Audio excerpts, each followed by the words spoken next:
So guys, YouTube ಅವರು views ಮೇಲೆ ಒಂದು ದೊಡ್ಡ ಬಿಗ್ ಅಪ್ಡೇಟ್ ಅನ್ನ ತಂದಿದ್ದಾರೆ. ಸೊ ನಿಮ್ ವಿಡಿಯೋದಲ್ಲಿ ಮುಂಚೆ ಒಂದು ವ್ಯೂಸ್ ಕೌಂಟ್ ಆಗ್ಬೇಕಿತ್ತು ಅಂತಂದ್ರೆ ನಿಮ್ಮ ವಿಡಿಯೋನ 30 ಸೆಕೆಂಡ್ ಜನ ನೋಡ್ಬೇಕಿತ್ತು. ಮಿನಿಮಮ್ 30 ಸೆಕೆಂಡ್ ಜನ ನೋಡಿದ್ರೆ ನಿಮ್ಮ ವಿಡಿಯೋಗೆ ಒಂದು ಕೌಂಟ್ ಅಂತ ಆಗ್ತಿತ್ತು. ಬಟ್ ಈಗ ಯೂಟ್ಯೂಬ್ ಅವ್ರು ತಂದಿರುವಂತಹ ಅಪ್ಡೇಟ್ ಪ್ರಕಾರ ನಿಮ್ಮ ವಿಡಿಯೋನ ಕ್ಲಿಕ್ ಮಾಡಿದ್ದ ಫಸ್ಟ್ ಫ್ರೇಮ್ಗೆನೆ ಒಂದು ವ್ಯೂಸ್ ಕೌಂಟ್ ಆಗುತ್ತೆ. ಓಕೆನಾ? ಸೊ ಮುಂಚೆ ಶಾರ್ಟ್ಗೆ ಹಿಂಗೆ ಅಪ್ಡೇಟ್ ತಂದಿದ್ರು, 1 ಸೆಕೆಂಡ್ ವಿಡಿಯೋ ನೋಡಿದ್ರೆ ಸಾಕಿತ್ತು, 1 ವ್ಯೂಸ್ ಕೌಂಟ್ ಆಗ್ತಿತ್ತಲ್ವಾ? ಸೇಮ್ ಅದೇ ರೀತಿಯಲ್ಲಿ ಲಾಂಗ್ ವಿಡಿಯೋಸ್ಗೂ ಅಷ್ಟೇ, ಜಸ್ಟ್ ವಿಡಿಯೋನ ಕ್ಲಿಕ್ ಮಾಡಿಬಿಟ್ರೆ ಸಾಕು, ಮೊದಲ ಫ್ರೇಮ್ ಅಲ್ಲೇ ನಿಮ್ಗೆ 1 ವ್ಯೂಸ್ ಅಂತ ಹೇಳಿ ಕೌಂಟ್ ಆಗ್ತದೆ. ಇದು ಯಾವುದಕ್ಕೆ ಯೂಸ್ಫುಲ್ ಆಗುತ್ತೆ? ಸೊ ಇದರಿಂದ ಮಾನಿಟೈಸೇಷನ್ ಮೇಲೆ ಏನಾದ್ರು ಪ್ರಭಾವ ಬೀರುತ್ತಾ? ಅರ್ನಿಂಗ್ಸ್ ಏನಾದ್ರು ಜಾಸ್ತಿ ಆಗ್ಬಿಡುತ್ತಾ? ವಾಚ್ ಟೈಮ್ ಹೆಂಗಾಗುತ್ತೆ, ಏನು ಪ್ರತಿಯೊಂದನ್ನು ಈ ಒಂದು ವಿಡಿಯೋದಲ್ಲಿ ತಿಳಿಸ್ಕೊಡ್ತಾ ಇದ್ದೀನಿ. ಸೊ ಗೈಸ್, ನಿಮ್ಗೆ ಈಗ ಏನ್ ವ್ಯೂಸ್ ಬರ್ತಿದೆ, ಸೊ ಈ ಒಂದು ಅಪ್ಡೇಟ್ ಇಂದ ಡಬಲ್ ವ್ಯೂಸ್ ಆಗೋ ಚಾನ್ಸಸ್ ಕೂಡ ಇರುತ್ತೆ. ಓಕೆನಾ? ಸೊ ಮುಂಚೆ ಆಗಿದ್ರೆ 30 ಸೆಕೆಂಡ್ ವಿಡಿಯೋ ನೋಡ್ಲೇಬೇಕಿತ್ತು 1 ವ್ಯೂಸ್ ಕೌಂಟ್ ಆಗೋದಕ್ಕೆ. ಈಗ ಹಂಗೇನಿಲ್ಲ, ಜಸ್ಟ್ ಕ್ಲಿಕ್ ಮಾಡಿದ ತಕ್ಷಣನೇ 1 ವ್ಯೂಸ್ ಕೌಂಟ್ ಆಗುತ್ತೆ. ಆದ್ರೆ ಇದರಿಂದ ಏನ್ ವಾಚ್ ಟೈಮ್ ಏನ್ ಕಂಪ್ಲೀಟ್ ಆಗಲ್ಲ. ಯಾಕಪ್ಪ ಅಂತಂದ್ರೆ ಜನ ನಿಮ್ಮ ವಿಡಿಯೋಸ್ನ ಪೂರ್ತಿಯಾಗಿ ಇಲ್ಲ 1 ನಿಮಿಷನಾದ್ರೂ ನೋಡಿದ್ರೆ ತಾನೇ ನಿಮ್ಮ ವಿಡಿಯೋಗೆ ವಾಚ್ ಟೈಮ್ ಇನ್ಕ್ರೀಸ್ ಆಗ್ತಾ ಹೋಗೋದು. ಬಟ್ ಈ ಒಂದು ಅಪ್ಡೇಟು ಒಂಥರ ಮೋಟಿವೇಶನ್ ತರ. ಈಗ ಜನ ವ್ಯೂಸ್ ಬರ್ತಿಲ್ಲ ಅಂತ ಹೇಳಿ ಸಾಕಷ್ಟು ಜನ ಯೂಟ್ಯೂಬ್ ಚಾನಲ್ ಅನ್ನೇ ಕ್ಲೋಸ್ ಮಾಡಿಬಿಟ್ಟಿದ್ದಾರೆ. ಬಟ್ ಈಗ ಈ ಒಂದು ಅಪ್ಡೇಟ್ ಇಂದ ಅವ್ರ ವಿಡಿಯೋಸ್ಗಳಿಗೆ ಒಂದಿಷ್ಟು ವ್ಯೂಸ್ ಬಂದಾಗ ಅವ್ರಿಗೆ ಖುಷಿ ಆಗುತ್ತೆ. ನನ್ನ ವಿಡಿಯೋಗೆ ವ್ಯೂಸ್ ಬರ್ತಿದ್ಯಪ್ಪ, ನಾನು ವಿಡಿಯೋ ಮಾಡೋಣ ಅನ್ನೋ ತರ ಒಂದು ಎಂಕರೇಜ್ ಸಿಗುತ್ತೆ. ಸೊ ಹಾಗಾಗಿ ಇದು ಒಂಥರ ಪ್ಲಸ್ ಪಾಯಿಂಟೇ. ಬಟ್ ನಿಮ್ಮ ವಿಡಿಯೋನ ಪೂರ್ತಿ ನೋಡಿದ್ರೆ ಮಾತ್ರ ನಿಮಗೆ ವಾಚ್ ಟೈಮ್ ಆಗೋದು, ನಿಮ್ಮ ವಿಡಿಯೋಗೆ ಆಡ್ಸ್ ಬಂದ್ರೆ ಮಾತ್ರ ನಿಮಗೆ ರೆವಿನ್ಯೂ ಜಾಸ್ತಿ ಆಗೋದು. ವ್ಯೂಸ್ ಜಾಸ್ತಿ ಆಗಿದೆ ಅಂತ ಹೇಳ್ಬಿಟ್ಟು ನಿಮ್ಮ ವಿಡಿಯೋಗೆ ರೆವಿನ್ಯೂ ಏನ್ ಜಾಸ್ತಿ ಆಗ್ತಾ ಹೋಗಲ್ಲ. ಓಕೆನಾ? ಜಸ್ಟ್ ಇವಾಗ ಏನಪ್ಪಾ ಅಂತಂದ್ರೆ ನಿಮ್ಮ ವಿಡಿಯೋನ ಕ್ಲಿಕ್ ಮಾಡಿಬಿಟ್ಟು ಸ್ಕಿಪ್ ಆದ್ರೂ ಮಾಡ್ಲಿ, ಏನಾದ್ರೂ ಮಾಡಿ, ಅಲ್ಲಿ 1 ವ್ಯೂಸ್ ಕೌಂಟ್ ಆಗೋಯ್ತು. ಓಕೆನಾ? ನಿಮ್ ವಿಡಿಯೋನ ಪೂರ್ತಿಯಾಗಿ ನೋಡ್ಬೇಕು, 30 ಸೆಕೆಂಡ್ ನೋಡ್ಬೇಕು ಅಂತ ಏನಿಲ್ಲ. ಒಂದ್ಸಲ ನಿಮ್ ವಿಡಿಯೋನ ಕ್ಲಿಕ್ ಮಾಡ್ಬಿಟ್ರೆ ಮುಗೀತು. 1 ಫ್ರೇಮ್ ಅಲ್ಲಿ ಅವರು ಸ್ಕಿಪ್ ಮಾಡಿ ಹೋದ್ರು ಕೂಡ ನಿಮ್ಗೆ 1 ವ್ಯೂಸ್ ಕೌಂಟ್ ಆಗಿರುತ್ತೆ.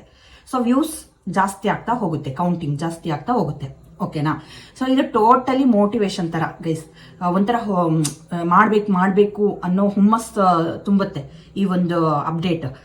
ಅಂದ್ರೆ ಯಾರೆಲ್ಲ ಯೂಟ್ಯೂಬ್ ಅಲ್ಲಿ ವ್ಯೂಸ್ ಬರ್ತಿಲ್ಲ ಅಂತ ವಿಡಿಯೋಸ್ ಮಾಡೋದನ್ನೇ ಸ್ಟಾಪ್ ಮಾಡ್ಬಿಟ್ಟಿದ್ದಾರೆ, ಬೇಜಾರಾಗೋಗ್ಬಿಟ್ಟಿದ್ದಾರೆ, ಅವರಿಗೆ ಒಂಥರ ಹುಮ್ಮಸ್ ಬರುತ್ತೆ, ವ್ಯೂಸ್ ಬರ್ತಿದೆ ಮಾಡೋಣ ಅಂತ ಹೇಳಿ. ಓಕೆನಾ? ಸೊ ಒಂದು ನೆನ್ಪಿಟ್ಕೊಳ್ಳಿ, ನಿಮ್ಗೆ ಅರ್ನಿಂಗ್ಸ್ ಆಗ್ಬೇಕು ಅಂತಂದ್ರೆ ನಿಮ್ ವಿಡಿಯೋ ಚೆನ್ನಾಗಿರ್ಬೇಕು, ನಿಮ್ ವಿಡಿಯೋಗೆ ಆಡ್ಸ್ ಬರ್ತಾ ಇರಬೇಕು, ಮತ್ತೆ ವಾಚ್ ಟೈಮ್ ಕೂಡ ಆಗ್ತಾ ಇರಬೇಕು. ವಾಚ್ ಟೈಮ್ ಅಲ್ಲಿ ಆಗ್ಬೇಕು ಅಂತಂದ್ರೆ ವಿಡಿಯೋ ಪೂರ್ತಿಯಾಗಿ ನೋಡ್ಬೇಕಾಗುತ್ತೆ ಜನ. ಸೊ ಫಸ್ಟ್ ಅಲ್ಲೇ ಸ್ಕಿಪ್ ಮಾಡಿ ಹೋದ್ರು ಅಂದ್ರೆ ವ್ಯೂಸ್ ಮಾತ್ರ ಕೌಂಟ್ ಆಗುತ್ತೆ, ಅರ್ನಿಂಗ್ಸ್ ವಾಚ್ ಟೈಮ್ ಏನಾಗಲ್ಲ. ಓಕೆನಾ?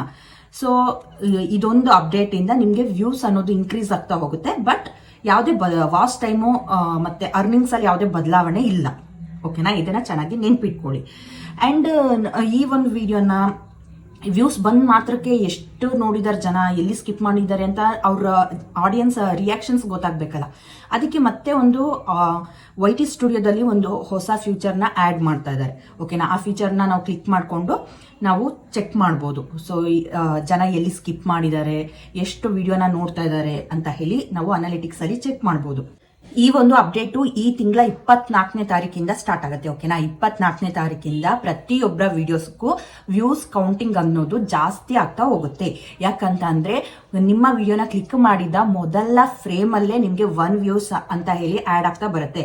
ಜನ ವಿಡಿಯೋನ ಸ್ಕಿಪ್ ಮಾಡಿದ್ರು ಕೂಡ ನಿಮ್ಗೆ ವ್ಯೂಸ್ ಕೌಂಟಿಂಗ್ ಆಗ್ತಾ ಹೋಗುತ್ತೆ. ಸೊ ನಿಮ್ಗೆ ವ್ಯೂಸ್ ಜಾಸ್ತಿ ಆಗುತ್ತೆ. ಓಕೆನಾ? ಇದರಿಂದ ಮಾನಿಟೈಸೇಷನ್ ಮೇಲೆ ಯಾವುದೇ ಪರಿಣಾಮ ಬೀರಲ್ಲ ಅಂಡ್ ವಾಚ್ ಟೈಮ್ ಮೇಲೆ ಯಾವುದೇ ಪರಿಣಾಮ ಬೀರಲ್ಲ. ಅಂದ್ರೆ ವಾಚ್ ಟೈಮ್ ಜಾಸ್ತಿ ಆಗೋದು, ಕಡಿಮೆ ಆಗೋದು, ದುಡ್ಡು ಜಾಸ್ತಿ ಬರೋದು ಏನಿಲ್ಲ. ವಿಡಿಯೋ ಪೂರ್ತಿಯಾಗಿ ನೋಡಿದ್ರೆ ದುಡ್ಡು ಅನ್ನೋದು ಜಾಸ್ತಿ ಆಗ್ತಾ ಹೋಗುತ್ತೆ. ಸೊ ಆಲ್ರೆಡಿ ಈ ಒಂದು ಅಪ್ಡೇಟ್ ಬಗ್ಗೆ ಯೂಟ್ಯೂಬ್ ಅಲ್ಲಿ ತುಂಬಾ ಜನ ವಿಡಿಯೋ ಮಾಡಿದ್ರು. ಬಟ್ ನನ್ನ ಸ್ಟೈಲ್ ಅಲ್ಲಿ ನಿಮ್ಗೆ ಕ್ಲಿಯರ್ ಆಗಿ ಹೇಳ್ಬೇಕಲ್ವಾ, ಸೊ ಹಂಗಾಗಿ ಈ ಒಂದು ವಿಡಿಯೋ ಮಾಡಿದೆ. ಸೊ ಅಪ್ಡೇಟ್ ಬಂದ ತಕ್ಷಣ ಪಟ ವಿಡಿಯೋ ಮಾಡೋಷ್ಟು ಪುರ್ಸೋತಿಲ್ಲ ಗೈಸ್. ಲೇಟ್ ಆದ್ರೂ ಲೇಟೆಸ್ಟ್ ಆಗಿ ಮಾಡೋಣ ಅಂತ ಅಷ್ಟೇ. ಸೊ ಈ ಅಪ್ಡೇಟ್ ಬಗ್ಗೆ ನಿಮ್ಗೆ ಕ್ಲಿಯರ್ ಆಗಿ ಅರ್ಥ ಆಗಿದೆ ಅನ್ಕೊಂಡಿದೀನಿ. ಅಕಸ್ಮಾತ್ ಏನೇ ಡೌಟ್ ಇದ್ರು ಕಮೆಂಟ್ ಮಾಡಿ, ವಿಡಿಯೋಗೆ ಲೈಕ್ ಕೊಡಿ, ತಪ್ಪದೆ ಚಾನಲ್ ಅನ್ನ ಸಬ್ಸ್ಕ್ರೈಬ್ ಮಾಡ್ಕೊಳ್ಳಿ. ನೆಕ್ಸ್ಟ್ ಇನ್ನೊಂದು ಅಪ್ಡೇಟ್ ಅಲ್ಲಿ ಸಿಗ್ತೀನಿ. Love you all. Thanks for watching. Bye bye.